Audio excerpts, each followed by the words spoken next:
Hi guys, so today we're going to be looking at 3 different leadership styles, and at the end of this presentation we'll give you our group's perspective on which leadership style we believe is best for healthcare within these 3 styles. Our team name is Team Apex. Within our group is me, Turner, and I'll be looking at laissez-faire leadership. Next will be Marcel, and he'll be looking at transactional leadership, and then finally Hannah, who will be looking at democratic leadership. So laissez-faire leadership. What is laissez-faire leadership? Well, laissez-faire leadership is a type of leadership in which the leaders are very hands-off and they allow the group members to make the decisions on their own. It's also known as the delegative leadership. It's just another name for it. And then finally, a little fun fact is that there's research has shown that this style actually leads to the lowest productivity among group members, and we'll discuss some of the reasons why later on.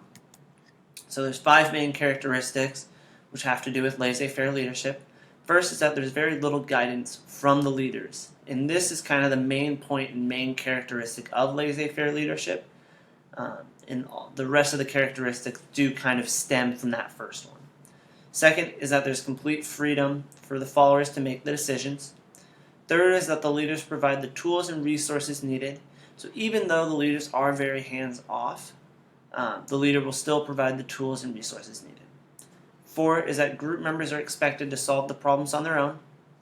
And then finally, power is handed over to the followers, yet the leader will still take responsibility for the group's decisions and actions. So good or bad, the leader will still play a responsibility role within the group.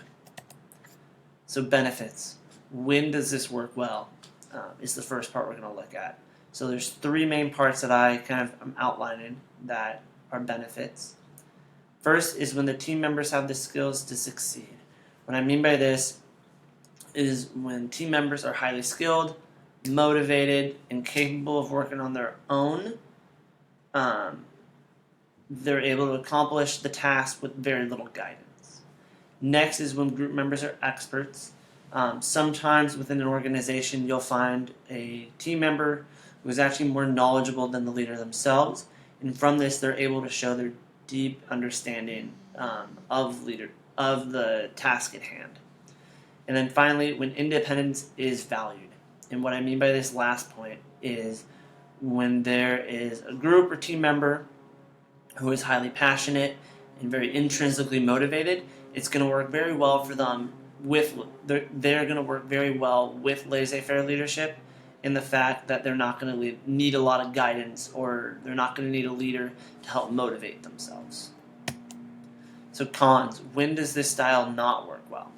First is going to be lack of role awareness, and what I mean by this is when the leaders have a very hands-off approach, oftentimes the roles won't get defined, and it can lead some group members not knowing what to do with their time, and that can lead for a little bit of conflict within the group. Second is going to be poor involvement with the group. When a leader doesn't have many hands-on, it can kind of show that they just don't care about the group, or they're not concerned with the project, and they're uninvolved. And this can lead to other followers picking up on this and kind of mimicking the leader's feelings and emotions, which can lead them to be withdrawn, or other team members can also become less caring about the goal or task at hand. Third is going to be low accountability, and what I mean by this is some leaders may take advantage of this style in a way to avoid personal responsibility for the group's failures, and when the goals aren't met, the leader can even blame the team for not completing the task or living up to the expectations that were supposed to be held. Third is, and the fourth and final, is passivity and avoidance. And at its worst, laissez-faire leadership can represent an outright avoidance of true leadership. What I mean by this, in some cases, these leaders do nothing to try to motivate the followers. They don't recognize the efforts of the team members and make no attempts at involvement with the group. Either good or bad, they just kind of push it aside and don't take upon any leadership. So that's laissez-faire leadership. Next will be Marcel, and he'll be looking at transactional leadership. Transactional leadership. So transactional leadership is a leadership approach that uses a more reactive approach instead of a proactive approach. It deals with the problem or event as they arise instead of preparing or preventing them. It also utilizes a reward and punishment system in that it rewards those who perform or meet a certain standard while at the same time punishing those who fail to meet those standards or expectations. It also emphasizes a relationship with this workforce by giving clear expectancies and guidelines and rules and procedures on how things should be done or met. Failure to meet those goals will be punished, and those who meet them will actually be rewarded. So it creates an environment where there is a fair deal, where you perform to a certain level or amount, and you will be rewarded for that. There are two main factors or characteristics of this leadership style, in that, again, there is the contingent reward where workers are rewarded for their performance, and then there's management by exception, where that it exerts for deviation in the working environment, where deviations in rules or procedures will cause a response or a corrective action from the leader. At the same time, there is a more passive approach where it intervenes only when a huge problem arises or the problem arises after, and then the leader will intervene and try to fix that.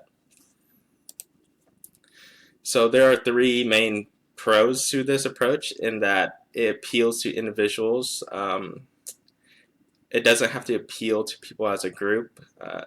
No matter what, certain individuals will try to meet those standards to be rewarded for that, instead of having to convince everybody as a whole to try to attain that goal without normally having anything to reward them as an individual. So it promotes individuals to perform to a certain level to reach those goals and attain a certain amount of rewards.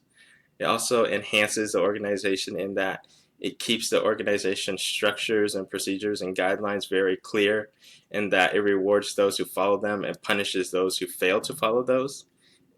With this, it also creates consistency. So there is a consistency in the production and effectiveness of the production line.